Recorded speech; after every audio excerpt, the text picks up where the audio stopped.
Teknik pengolahan air buangan untuk menyisihkan bahan polutannya telah dicoba dan dikembangkan selama ini. Teknik-teknik pengolahan air buangan yang telah dikembangkan selama ini secara umum memiliki 3 metode pengolahan, yaitu pengolahan secara fisika, pengolahan secara kimia, dan pengolahan secara biologis.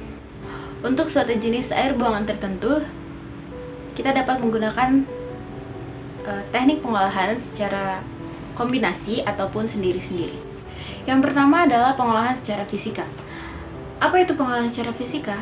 Pada umumnya, sebelum dilakukan proses pengolahan lanjutan air buangan ini, diinginkan agar bahan-bahan tersuspensi dan yang mudah mengendap dan juga bahan-bahan yang terapung dapat disisihkan terlebih dahulu.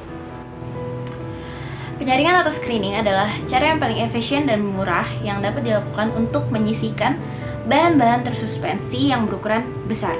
Sedangkan bahan tersuspensi yang mudah mengendap dapat dilakukan dengan mudah dengan cara pengendapan. Parameter desain yang utama untuk proses pengendapan ini adalah kecepatan partikel, kecepatan mengendap partikel, dan waktu retensi hidrolis di dalam bak pengendap. Di dalam proses pengolahan secara fisika ada beberapa proses lagi di dalamnya. Yang pertama adalah proses flotasi. Apa itu proses flotasi? Proses flotasi banyak digunakan untuk menyisihkan bahan-bahan yang mengapung seperti minyak dan lemak agar tidak mengganggu proses pengolahan ini. Flotasi juga dapat digunakan sebagai cara penyisihan bahan-bahan tersuspensi atau pemekatan lumpur endapan dengan memberikan aliran udara ke atas. Proses yang kedua dalam pengolahan secara fisika ada yang disebut proses filtrasi. Proses filtrasi ini adalah proses yang dilakukan sebelum proses adsorpsi. Nah, proses ini dilakukan untuk menyisihkan atau menyumbat membran yang dipergunakan untuk proses osmosa. Proses yang terakhir di dalam proses pengolahan secara fisika ada yang disebut proses adsorpsi. Proses adsorpsi biasanya menggunakan karbon aktif dilakukan untuk menyisihkan senyawa aromatik. Misalnya adalah fenol dan senyawa organik lainnya, dengan tujuan jika air olahan ini akan digunakan kembali. Pengolahan air buangan secara kimia ini dilakukan untuk membuang atau menyisihkan partikel-partikel yang tidak mudah mengendap atau disebut koloid, seperti zat-zat beracun, logam-logam berat, dan senyawa fosfor dengan cara membubuhkan bahan kimia tertentu yang diperlukan. Penyisihan bahan-bahan tersebut pada prinsipnya melalui proses perubahan sifat-sifat bahan tersebut, yaitu dari yang tidak dapat diendapkan menjadi mudah diendapkan, baik dengan atau tanpa proses reduksi oksidasi, dan juga berlangsung secara reaksi oksidasi.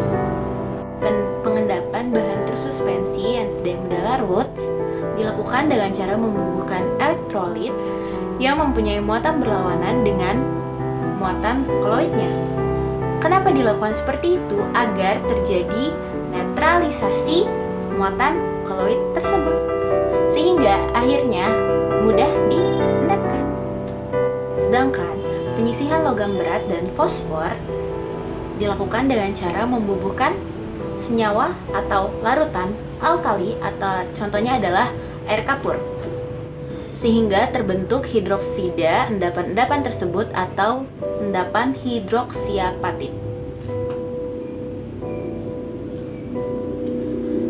Endapan logam tersebut akan stabil jika pertama, pH air lebih dari 10,5 dan untuk hidroksiapatit pH lebih dari 9,5. Pada dasarnya, kita dapat memperoleh efisiensi yang tinggi dengan proses pengolahan secara kimia, namun biaya pengolahan yang digunakan menjadi mahal karena kita membutuhkan bahan-bahan kimia. Pengolahan yang terakhir adalah pengolahan secara biologi. Semua air buangan atau yang disebut biodegradable dapat diolah secara biologi. Sebagai pengolahan sekunder, proses biologi ini dikatakan adalah proses yang paling efisien dan paling murah. Pada dasarnya, reaktor pengolahan secara biologi ini dapat dibedakan atas dua jenis, Yang pertama adalah reaktor pertumbuhan tersuspensi, dan yang kedua adalah reaktor pertumbuhan lekat. Sekarang mari kita bahas apa sih kelebihan dari proses kimia. Yang pertama, kelebihan dari proses kimia adalah prosesnya dilakukan secara cepat. Yang kedua dapat menghilangkan total bahan beracun yang dapat merusak proses secara biologi. Yang ketiga adalah proses kimiawi tidak membutuhkan proses penyesuaian seperti proses secara biologi.